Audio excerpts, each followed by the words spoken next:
ধরেন আপনি কাউকে পেজের অ্যাক্সেস দিয়েছেন, এখন আপনি চাচ্ছেন যে তার থেকে পেজের অ্যাক্সেস রিমুভ করে ফেলার জন্য। ধরেন আপনি কাউকে কাজ করার জন্য আপনার পেজের এডিটর অ্যাক্সেস অথবা অ্যাডমিন অ্যাক্সেস দিয়েছেন, বুস্ট কিংবা পেজ প্রমোট বা অন্য কোনো পেজে আপনার কাজ করে দেওয়ার জন্য।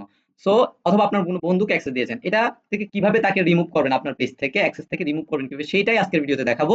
সো আপনার প্রথমে এখানে দেখতে পাচ্ছেন প্রফেশনাল ড্যাশবোর্ড, এখান থেকেও যেতে পারবেন, কিংবা আপনারা যদি এখানে পেজের ভিতরে প্রবেশ করে এখান থেকেও প্রফেশনাল ড্যাশবোর্ডে ক্লিক করে পেজ অ্যাক্সেসের অপশনে যেতে পারবেন। তারপর পেজ অ্যাক্সেস অপশনে ক্লিক করবেন।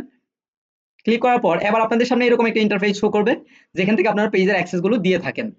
সো এখান থেকে কিন্তু অ্যাড নিউ ক্লিক করে পেজের অ্যাক্সেস দিতে হয়। কিভাবে পেজের অ্যাক্সেস দিতে হয় এই ভিডিওটা আমার এই ভিডিওর আই বাটনে এবং ইন স্ক্রিনে দিয়ে দিব, সেই ভিডিওগুলো আপনারা দেখে নিতে পারেন।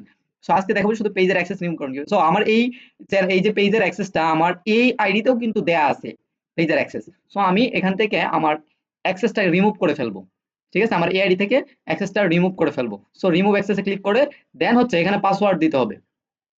ঠিক আছে, এখানে হচ্ছে আপনার যেই ফেসবুক আইডি থেকে তাকে রিমুভ করবেন ওই ফেসবুক আইডির পাসওয়ার্ড এখানে আপনাকে দিতে হবে। আপনার ফেসবুক আইডির পাসওয়ার্ড এখানে দিয়ে দেন কনফার্ম অপশনের মধ্যে একটা ক্লিক করবেন। সো পাসওয়ার্ডটা কিন্তু সঠিকভাবে দিতে হবে, পাসওয়ার্ডটা আমি একটু সঠিকভাবে দেওয়ার ট্রাই করব।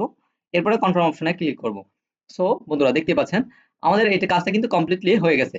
এই যে দেখেন, এখন তার কাছে একটা নোটিফিকেশন গেছে, যেহেতু এটা ফুল কন্ট্রোল অ্যাক্সেস, দেখুন তার কাছে একটা নোটিফিকেশন গেছে, সেই নোটিফিকেশনটা ক্লিক করে ওকে করলেই কিন্তু অ্যাক্সেসটা রিমুভ হয়ে যাবে। আর যদি এটা এডিটর অ্যাক্সেস থাকতো, পিপল উইথ টাস্ক অ্যাক্সেস থাকতো, তাহলে আপনি এখান থেকে রিমুভ করার সাথে সাথে কিন্তু অ্যাক্সেস থেকে সে রিমুভ হয়ে যেত। আর এটা কিন্তু এই যে রিমুভ করলাম, এর পরবর্তীতে সে কিন্তু কাজ করতে পারবে না। ঠিক আছে, সো আজকের ভিডিওটি ছিল এতটুকুই। ভিডিওটি আপনাদের কাছে ভালো লেগে থাকলে এবং উপকারে আসলে অবশ্যই মন্তব্য রাখবেন কমেন্টে, এবং আমার চ্যানেল নতুন হয়ে থাকলে চ্যানেলটি সাবস্ক্রাইব করতে ভুলবেন না। আজকের মতো আমি এখানে বিদায় নিচ্ছি, দেখা হচ্ছে নতুন কোনো ভিডিওতে নতুন কোনো টপিক নিয়ে। এতক্ষণ ভালো থাকবেন, সুস্থ থাকবেন এবং নাইট ফ্রিল্যান্স করার সাথে সদা সর্বদা জুড়ে থাকবেন। আসসালামু আলাইকুম।